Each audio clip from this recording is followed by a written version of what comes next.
Okay, so what if I told you there was an ancient operating system for the human mind? One designed specifically to handle all the stress, the anxiety, and the general chaos of life. Well, that's exactly what we're going to decode today. We're diving into the Enchiridion of Epictetus, not as some dusty old history text, but as a surprisingly practical user's manual for your mind. But, right out of the gate, Epictetus hits us with this totally radical idea. He says, wish for things to happen exactly as they do. I mean, seriously? Are you supposed to wish for that traffic jam that's making you late? Or hope that you get a flat tire on the way to a big meeting? It sounds completely backwards, like a recipe for being miserable, not for a life that's going on. And that right there, that's the central puzzle we're going to unpack. How in the world does this completely counterintuitive piece of advice actually unlock a happier life? Because the answer to this question, it's pretty much the master key to the entire Stoic philosophy. To solve that puzzle, we first have to get brutally honest with ourselves about what we actually have power over. Epictetus argues that most of our stress, most of our anxiety, it comes from one single fundamental mistake. We pour all our energy into trying to control things that are, and always will be, completely outside of our control. This right here is the absolute heart of it all. It's called the dichotomy of control. Just look at these two columns. In our power, you've got your inner world, your opinions, your goals, your desires, what you choose to avoid. Everything else, your body, what other people think of you, your job, how much money you have, all of that is in the beyond your power column.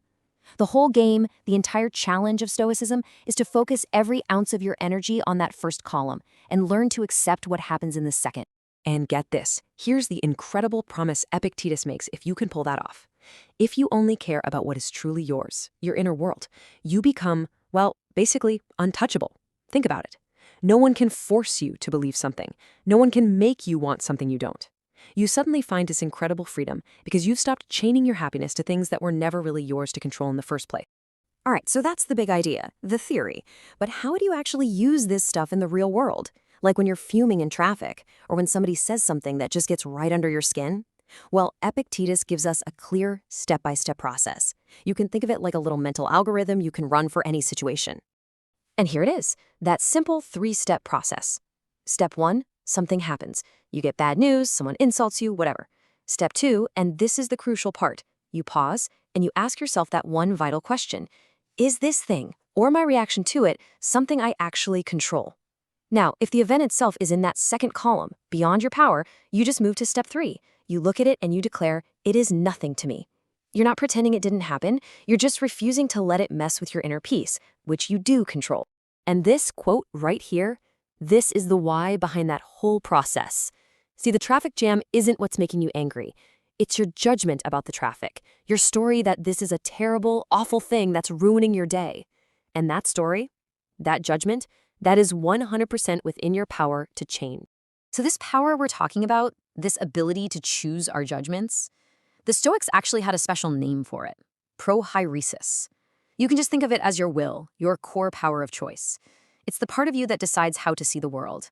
This is your inner fortress. It's the one thing that no person, no disaster, no circumstance can ever touch. And your number one job, according to them, is to be its guardian. Okay, so what does this look like in the real world? How does protecting this inner fortress change the way you actually live your life? Now, this isn't about becoming a hermit and hiding from problems. Not at all. It's about engaging with life in a completely different way, armed with a new mental toolkit. Let's look at some examples, the typical way versus the Stoic way. So someone insults you. The typical reaction, they hurt me. The Stoic reaction is to realize, no, my own opinion about their words is what's hurting me. Or your favorite mug breaks. Instead of, this is awful, my day is ruined, it's, well, it was a cup. Cups break. And this mindset, it extends even to the hardest things in life. Instead of seeing a loved one's death as something being stolen from you, the Stoic view is to see it as a natural return, remembering that we only get to love mortal people for a short time. Epictetus gives us this amazing metaphor for life. He says, think of it like you're an actor in a play. You don't get to choose your role, right? Whether you're the hero or just a background character, whether your part is big or small, that's up to the director. Your only job, your entire job, is to play whatever part you've been given with everything you've got. That's it. That's where you find your worth. So, why do all this? It sounds like a lot of hard mental work, right? What's the ultimate payoff? Well, I want to be really clear. The goal isn't to become some cold, emotionless robot. The real prize, the ultimate goal, is a deep and unshakable inner freedom. And here's the path to get there, stated as clearly as it gets. If you truly want to be free, you have to learn to let go of things that are outside of your control. You stop being a puppet of fortune, of other people's opinions, even of your own body, because you've decided that none of that stuff can touch your core self. And this quote, wow, it really shows you how serious they were about this.